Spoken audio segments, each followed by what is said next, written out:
रात भर तुम साहिब के साथ थी ना? ये पायल नहीं, साहिब के पाप बच रहे हैं। अब उसका मुखौटा नोच कर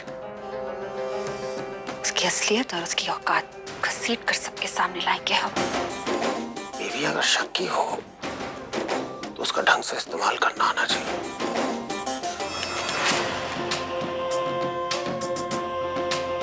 कल रात जो तुमने हमारे पति की नापाक सेवा की है, ये उसकी दिहाड़ी है। तुम्हारा पति, जिसे ये बहुत बड़ी गलतफहमी है कि तुम उसे अपना परमेश्वर मानती हो, उसे जब तुम्हारा असली चेहरा दिखेगा तो सोचो जरा क्या गुजरेगी बेचारे पर। और उसके बाद जो तुम्हारे प्रति उसका बदलाव होगा, उससे हमारा तुमसे हिसाब भी पूरा हो जाएगा। आखिर तुम्हें भी तो तजुर्बा हो कि पति की नफरत का जायका कैसा होता है। रीवा ठुकराइन, मुझे ना आपकी माफी चाहिए और ना ही ऐसा। आपसे पहले भी कह चुका हूँ और आज दोबारा कह रहा हूँ, मेहनत करके आपकी एक एक पाई चुका दूंगा। अरे क्यों इतने उतावले हो रहे हो आदित्य? आप सिर्फ पैसों के लिए जीते हैं, हम पैसों से ऊपर। इसलिए हम आपको नहीं समझा सकते कि हमने ये सब अपने पति के लिए किया था। जो कहना चाहते हैं साफ साफ कहिए। किस बात के लिए इतना खुश हो रहे हैं? खुशियों की जांच पड़ताल करना जरूरी नहीं है आदित्य। ये जांच पड़ताल होना जरूरी है साहिब, पर आदित्य को पता तो चलना चाहिए आपने जो लोन माफ किया है। हमने उस कर्जे को तोहफे का नाम दिया, ज्यादा खूबसूरत लगता है। तुम ऐश करो अपने मामा के राज में, सॉरी राज में। मामा जी, मैंने आपकी सारी बातें सुनी, आपकी दलीलें भी और आपकी शिकायतें भी, फिर भी आपका ये तोहफा ठुकराता हूँ। हमें ये खेल ना कभी समझ में आया है और नहीं आएगा। झूठ और छल हमसे नहीं होता। मालक को सच्चाई किसी और से पता चले, इससे पहले हमें खुद जाकर उन्हें बता देना चाहिए।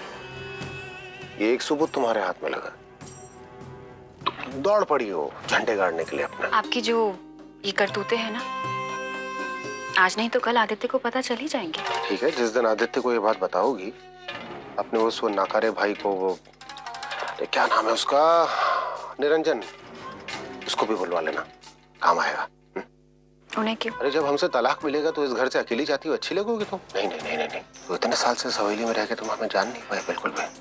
तुम जितना सयाना खुद को समझती हो ना, उतनी हो नहीं। उन्होंने अपने दोस्तों के साथ शर्त लगाई थी, वो कुहू को बर्बाद कर देंगे। कुहू से बात करो ना। अरे हम बात कर चुके हैं, समझा चुके हैं उन्हें एक बार, लेकिन वो तो जैसे दिग्विजय के खिलाफ एक शब्द नहीं सुनना चाहती। पर शायद ज्वाला ठाकुर तेरी बात सुन ले। ये भेड़नी का मुखौटा ओढ़कर कौन ठकुराइन हमारे दरवाजे पे आ गई है भाई? बताओ। ठाकुर विक्रम सिंह के घर में किसी सदस्य से शादी करने के बावजूद ये भेड़नी है। आप जितने प्रसिद्ध हैं ज्वाला ठाकुर, हम आपको उससे ज्यादा ही जानते हैं, इसलिए आप हमारा अवगत ना ही करे तो अच्छा है। औकात तुम्हारा है और हमसे बात करने से पहले अपनी जूतियां हाथ में उठा।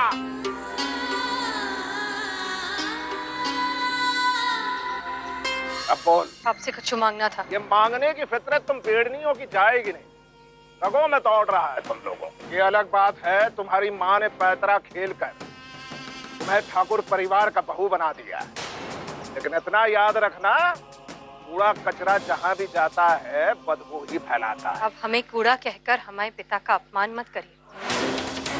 बात इतने आपकी दूसरी संतान की है, दिग्विजय। वो काका गंदगियां फैला रहा है, तो जरा उस पर ध्यान दीजिए। कहीं ऐसा ना हो कि लौट कर वो आप ही के घर में वापस आ जाए। भेड़नी के बारे में ऐसी बात करने की हिम्मत कैसे हुई तुम्हारी? वैसे ही जैसी हिम्मत अब आपको जुटानी है अपने बेटे के कुकर्मों को देखने के लिए।